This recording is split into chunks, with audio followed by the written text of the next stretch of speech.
join us for another episode of Mancode, where real men have real conversations about leadership, relationship, morality, and dominion. Welcome to Mancode.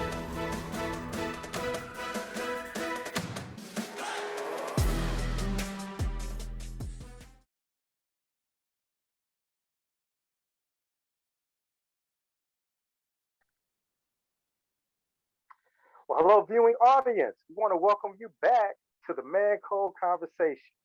My name is Jonathan, as you all know. I wasn't supposed to say my name, but that's all right. I said it anyway. But again, we want to welcome you back. We are in the season 3 with another new conversation, a new hot topic on the book. At our last conversation, if you have not seen it, go back and watch that. We talked about the dangers of really having affairs, the effects that has on the relationship, on your life, on others around you. And really, we offered a lot of keys and steps to really recovering yourself, recovering those relationships, and just putting your life back in order with God. So definitely go back. And as you're going back, I know you're going to like them. So definitely click like, share, and subscribe. The Man Code Conversation is a man code for everybody to have, male or female. So definitely check that out. But on that last conversation that we had, we discussed the dangers of how to avoid affairs. But today we want to broaden that view and just giving you some viewpoints on how past relationships might affect you in going forward in new ones. We're hoping to offer some keys for recovery just to give you a healthy next step. Now, in speaking of past relationships, we kind of want to call this conversation past relationship stress disorder, because anything that's disorder is out of place. So if you've had a bad past relationship or even one that may not have ended on the terms that you like, that's a disorder in your life. That's a disruption. We just want to go over some steps just again, help you walk through those things so as you're moving forward, you're healthy. That's the main point. Now, I'm going to speak for myself too, but we've all been in bad relationships, past and present. Is it really easy to move on from a bad relationship? I'll jump in on that one. And depending on if it's a bad relationship, I feel it's not going to be hard to get by it. It's going to be an easy dismissal because things are bad, nothing's working out. And I think on both sides, they're probably both speaking that in the same volume. You know, it's over, it's done. So what was there is no longer there. So adios type thing, you know, you go your way, I go mine. Wow. I see down here smiling. What you think, man? I don't want to jump in yet. I'm sorry, the whole adios thing got me. I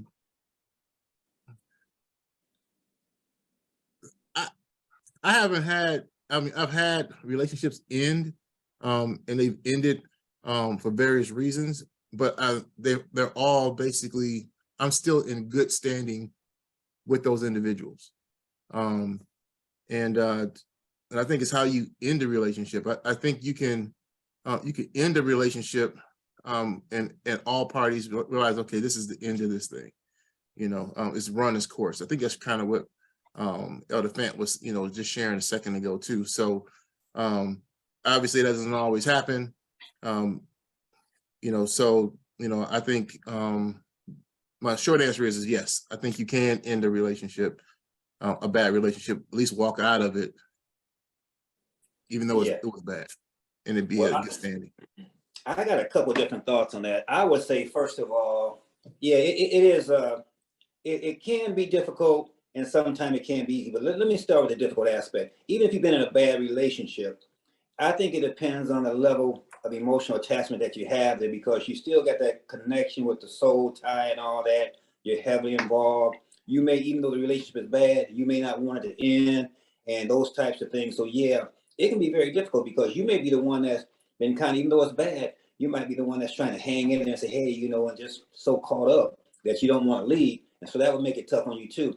But sometimes then again, if you get a bad one, like Elder Fant, like Elder Fant said, hey man, hey, it's just you know, we can break wide right now. So it depends on that type of level. So it can go either way depending on where you're at. But I have been in relationships that have been bad, and you guys make some good points too. Ending a relationship is very critical. If you can end it well, and you know that's a great thing. Even though it wasn't very good, it might have been contentious, it might even been kind of volatile. But if you can end it, well, that's a plus. But ending bad relationships, it can be tough. But I don't know. So for me, I've been in several relationships, and I've been pretty much the one that's been doing most of the ending. So I guess, yeah. So it didn't affect me as bad as maybe some of the other people. And I'm not saying that was right, but I would always try to do it as smooth and considerate of the other person as possible. But yeah, it can be challenging, but it can work out well too. And those that have had good relationships and haven't had bad ones, I think that's very admirable. So yeah, no one wants to end on a bad note, I don't think. Yeah, I definitely agree, and I think it's possible for it to be easy to end a bad relationship. But what I think makes that bad relationship difficult is how you heal from that bad relationship. Kind of depending on the I guess like emotional effect that relationship had on you, right? Whether it was verbally abusive, physically abusive, sexually abusive, what have you, right? Like there are things within that bad relationship that can be traumatic for you and that you have to take that time to heal from. So ending the relationship, that's horrible, easy, right? You can do that. Like, this thing is toxic, I want to get out of it. But healing from it and being ready to move on to another relationship, I think is where it can get difficult for an individual. With that being said, I know this is not part of the question, but just add on to that too. Sometimes, even though you're in a bad relationship and you know it's bad, sometimes getting out of it because the person has trouble, getting out of a bad relationship. They know it's toxic. They know they need to get out, but sometimes they just feel they can't get out. So yeah, you got a lot of dynamics going there, but yeah. But if you have a bad one, I would encourage you to get out any way that you can. Y'all hit that one. Sometimes your heart will keep you anchored to something that actually isn't good for you. So you hit that right on the head. I have to say that you might be the person in the relationship that caused it to be bad. And it's hard for you to move on because you're living with regret. You're living with a certain level, of feeling that I didn't end this on the way that it should. Danielle made a great point about ending them well. But if you haven't ended them well, if you have a history of not ending them well, then that's going to affect you later on because you're going to lose confidence. You can even maintain a good one down the road.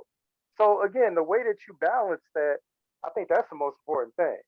But that brings me to another thought process. Has someone we had a relationship with in the past ever done something to trigger a bad experience for us? Or in the present? Have somebody said anything or gave you a look or just ways about them to just trigger something? Took you down a rabbit hole. Yeah. Well, I'll speak for myself. I would say yes, but not on a scale of 10, 10 being, bad. I wouldn't say a trigger to a 10, but there are certain things that people can do or say that might make you think, man, are we going through this again? You know what I'm saying? And, I hope I'm not, going back to this, but yeah, it could trigger something. But for me, it's never triggered nothing like it was devastating. But yeah, it puts thoughts in your mind like, oh no, here we go again. But, and then you come back down and not to the severity of the past relationship that may have been not so, I would say, so good. But yeah, there are some triggers there for me personally, but not on a major level. Okay. About the rest of y'all. I've only been in a relationship with one woman, so I can't relate. No, I'm just kidding. But there you go. But I definitely wouldn't say that there are things that trigger me. If I hear something or see something, but I will say I guess there have been instances where I find myself being cautious in certain situations, meaning that, I could potentially put my guard up to something that I noticed in the past or whatever. And like, it doesn't necessarily like trigger like an angry emotion or like a sad emotion or anything. It's just more so like I've seen this thing before and I don't want that cycle to repeat itself. So let me guard myself from it potentially happening to me again. I would kind of like agree with Austin on that point. I would be waving that caution flag when the conversations that have provoked those conversations that made things go downhill from a previous relationship into the current space. things do set triggers up in you. It's just how you handle those triggers. And it relates back to that conversation we had earlier. Depending on how you resolve the issue, if you're going to carry that baggage with you, if it's resolved well, you won't have the baggage or as much baggage.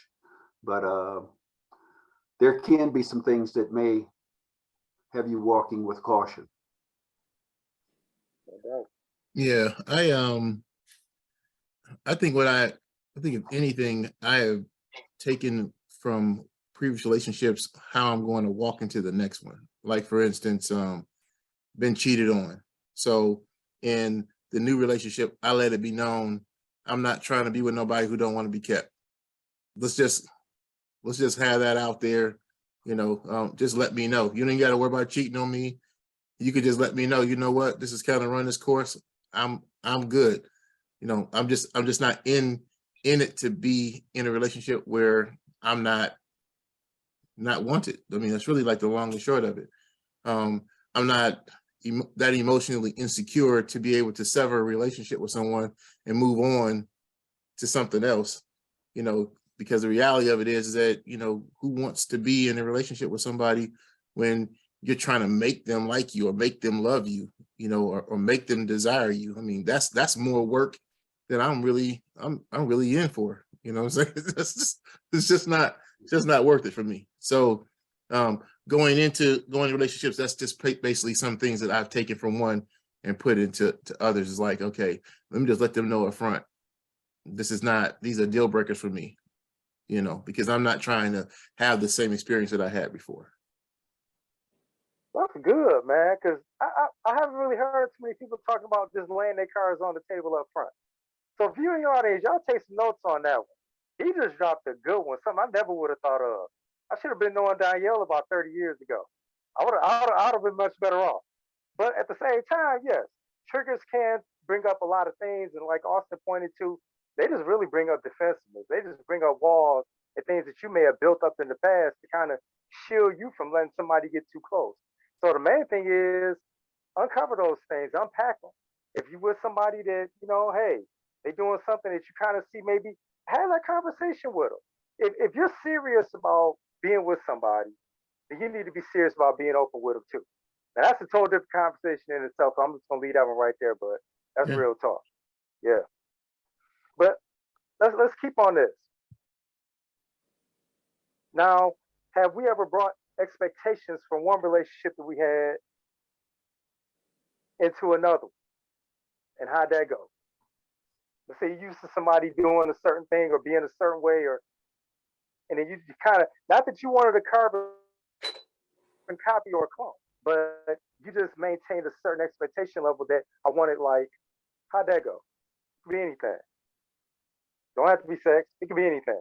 So just a question real quick. So are you saying you are consciously bringing something in from a previous relationship and imposing it on the person? Or are you saying that their appetites or things that you've been exposed to in previous relationships and you act those things out, or you pursue those things in your current relationship? The reason why I'm asking it like that is because I think we all learn by the relationships that we're in. Like, for instance, if you really would think about this, we all do not kiss the same way. However you are kissing the person you are kissing, you learn how to kiss from a previous relationship, and you brought that into your current relationship, and you proceeded to kiss that person the way that you had previously kissed. So when it comes to anything dealing with intimacy, holding hands or cuddling or whatever those things were all things that you learned from previous relationships that you are bringing in to your current relationship. Now, their current partner could be like, nah, I don't get down like that, or I don't like doing that, or but that's in that conversation that you have. Now if you're saying, this is a deal breaker, if you don't do this, then this relationship just ain't gonna work. That's a whole nother conversation. So I would have to say the latter, because I think it's subconscious. You're not going in with a list that a person has to meet. But you get used to certain appetites. You get used to certain things. It's like if you have somebody that cook and they cook good all the time. Now you don't get that. Now you eat out every other night. What's up with that? Well, what I would say to that is, like I said, you have conversations, but you can't, it's not fair for you to expect this particular person that you're with now to be just like and do like what the other one was. What you have to do, like I say, there are certain, maybe some core values that you can expect. Like I expect, like Brother Daniel said, I expect you to be honest with me. I expect you not to cheat on me, things like that. But when it comes to individuality things, like individual things like that, that's unreasonable. You have to know, you have to learn your spouse. They have to learn you, not your spouse, whoever you're dating. They have to learn you, and you just work through those types of things and so forth. But it has to be that latitude, that grace and so forth. And that's unreasonable to expect them to be just like that person. If you want that person to have blonde hair like your last one had or whatever, that's not going to work. You got to have your own, you know what I'm saying? Let her be her, and you accept that, and just work through that. But no, I wouldn't want I wouldn't want to be like her last person that she was with. You know what I'm saying? Hey man. I mean, but I wouldn't worry about that too much because he'd have a little trouble measuring up. But that's neither here nor there. But point being is, I wouldn't want her to put that on me. Yeah, I agree with what what Jonathan was alluding to and what Danielle said from the standpoint of things being subconscious. You kind of do things without realizing it. It's a prime example in how you move in, let's say, friendship relationships, right? Like how you communicate with your friends is a result of how you were raised and how you communicated within your family. And so it was like a trait that kind of became a part of your personality over time subconsciously because that was your experience. Now, I think where people get in trouble in this instance is playing a comparison game. And in their mind, like, oh, Ashley did this, but Susie didn't do that, or this girl did this, or this girl doesn't do that. And so once you start to play that comparison game and you kind of put yourself in a pickle where it's like, hey, am I with the right person? You start overthinking a lot of things and you don't respect the fact that, girl Y is different from girl X, And so I think, like I said, when you start to, in your mind, compare and like really vocalize the differences between women, that's where you get in trouble. Yeah, I got a short take on it. And that would be that with everything, it's new. And I would be expecting everything to be new, the whole experience. I would want it to be new. I wouldn't want to have anything I want to look back on, look behind me. I'm looking forward now, So I would expect everything to have this nuance to it and not having any similarities back to, because sometimes when we were talking about triggers, some of the, it may bring back a trigger where you will go back and maybe have that expectation or, hey, well, why is it like that? But if you're focusing on something new and the whole experience is different, you're going to keep it in that path because you are dealing with a different individual. Mhm. Oh, bro, that's some good point. Let me just add to this. Let's say you were with somebody that was a heavy shopper, like to spend your money. So y'all didn't work out. Now you with new chick. She just come up all out the blue like, oh, hey, what we should do? We should go shopping. And all of a sudden, all these flags in your head just start going off because the last shopping experience you had majorly with a lady, you end up working 3 months to pay that off. So I'm just, it could be a lot of different things based on what your experiences are built around. So I love how y'all put that together because it's really no one way to look at it. But again, experience is the fact. But you say the best, Brother Fine. You got to start with a clean slate. Can't compare folks. Because we individuals, you don't want to be compared to dude B. You don't want to be compared your woman to chick C. So that's all I'm saying on that. But I'm going to stay in this. I'm going to stay in this a little bit. Now, let's say if I've been in a relationship, been disappointed, got my heart broken, it's over with. Is there anything wrong with just jumping right back into a new one to kind of keep my step, keep my groove? Yes. How? Break that down. I'm a Oh my relationship hopper. goodness. So break that down. Well, I can't be alone. first, yeah. So I would honestly say that the first thing is you're not allowing yourself the time to process and heal, to be able to transition into another healthy relationship. I think every man needs to give themselves the latitude of time, and that time basically varies. But and you have to know yourself. I know for me, I think I said in previous episodes, I used to have issues with loneliness, and so I would, if a relationship ended about a month and a half, I was basically in something else because I wouldn't give myself the latitude of time to be by myself. It just wasn't. I just felt like it wasn't good for me to be by myself until I said, you know what, it's not good for me to be with somebody. And then I spent the time to get to know me, to get whole, because I wasn't giving that next person the full benefit of me being whole. I was half, and I'm looking for that person now to fulfill the other half of the emptiness that I was feeling. And so I came in needy instead of coming in being someone that could actually add substance to the relationship. Oh, okay. So I think on that. I would agree with what Donnell just shared with us in the audience. You know, if you can't come in there with your cell phone full, you're still playing the same or involved in the same experience that you just let go, or you're trying to reel, you're reeling, you're not in there with your whole self. You know, you're fragmented. You're not really focused on what's good for you because you're hurt. You're not the whole man. You're just trying to give a part of you, and especially the heart. The heart is shattered, and that's what you want to give anyway. The heart. Yeah. Wow, that's good.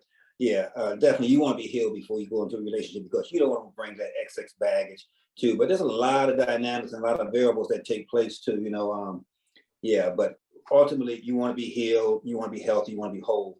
But let's just say, for example, you know, you out there and you see this one that you just think is the right one, and you don't want to miss that window of opportunity. So there's a lot of variables. But you know, like I say, I'm not even going that direction. I was, but nah, you need to be healed. You need to be healed. Get some counseling, get some help, because when you come in, you wanna add to. You don't want to be a liability in the relationship. Plus, you want to be whole because you know the scar is not healed. It's just going to bleed. Infection going to bleed into the other person, so forth.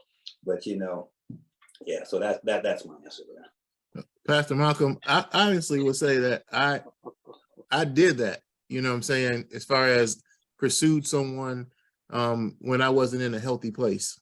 And it really wasn't good. I mean, it didn't end well, you know what I'm saying? But then there was another relationship where I knew that I needed to be by myself, and I believe that she was the one, and I allowed God basically to do some work in me. And I yielded myself to making sure I was hearing his voice. And I honestly can say today, after 22 years, you know, that that it was God sent. It was God met, you know, because I allowed I allowed myself to be led by God's leading. So it was like when I wanted to say, hey, I want to ask her out, God was like, no, take some time for yourself. You know, don't do that. And I'm like, okay, I'm not going to do it. And so because I had already messed something up, I had already proposed to somebody and told her mama and her uncle that I was going to marry her, and then found out that it was infatuation and not love. And, you know, it's like, you know, when you take the time once again to identify how healthy you are, I think it allows you to enter in and love the person that you want to love a whole lot better. Yeah, if I could just add to that too, and honestly, I just have to be honest. Before I got in Christ, I probably only had three really. I mean, I would just say three relationships that I was, you know, would make sure I got healed before I went to another one. Because before I was in Christ, it's like that old song, man. Every time I turn around, I'm back in love again, man. You know, I mean, I'm telling you the truth, man. I break up with a relationship, you know, I'm back into another one. So as far as that healing and all that type of stuff, so I would just say to people, whether you're, you know, And this is so good because, like I say, I wish I would have had conversations like this, maybe before, 30, 40 years ago. It really would have helped me because I wasn't a healthy person. You see, I didn't know how to handle breakups and so forth. What I was doing was not really right, but that's all I knew. So right now, of course, if I break up with a relationship now, I'm going to give it some time to heal and think, and work through all these steps to consider the other person. But for somebody that maybe out there that, is not in Christ or whatever, hey man, just I would just encourage them, just take your time, man, be considerate of the other person. And sometimes that's hard because when you're out there, it's all about self. And I was that selfish guy. It was all about me, man. Hey, okay, didn't work out. Sorry about that, but moving on. But now I'm so glad that I got some more light, some more understanding, and everything that you guys are saying are good. Hey, be healed, be whole, because if not, you're going to mess something up.